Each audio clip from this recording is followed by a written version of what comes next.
নমস্কাৰ, হাইৱে বাজাজ। মই আজি আপোনালোকক এটা সৰু কথা শিকিবলগীয়া কথা।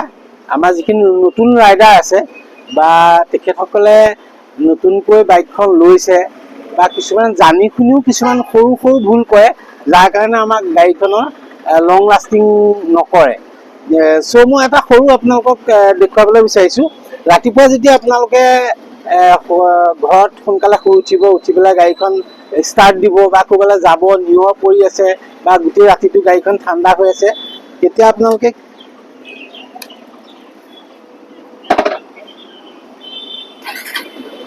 গাড়ীখন আপোনালোকে এনেকে যে ৰেষ্টটো দিয়ে, এই কামটো নকৰিব। এই কামটো কিয় নকৰিব? গোটেই ৰাতিটো ইয়াৰ যিটো মবিল থাকে, গোটেই ইঞ্জিনটোৰ মবিলখিনি ড্ৰেইন হৈ ইয়ালৈ গুচি আহে। ইয়াৰ পৰা মবিলটো উঠিবলৈ সময় লাগে প্ৰায় 10 ছেকেণ্ডমান। 10 ছেকেণ্ডমান সময়ৰ কাৰণে আপোনালোকে গাড়ীখন ৱাৰ্ম আপ কৰক, কিন্তু একদম এনেকুৱাকৈ এক্সিলেটৰ নিদিব যাতে তাত প্ৰেছাৰ প্লেট, ক্লাছ প্লেট এইবিলাক যাতে সোনকালে লং লাষ্টিং নহ'ব, সোনকালে ডেমেজ হৈ যাব।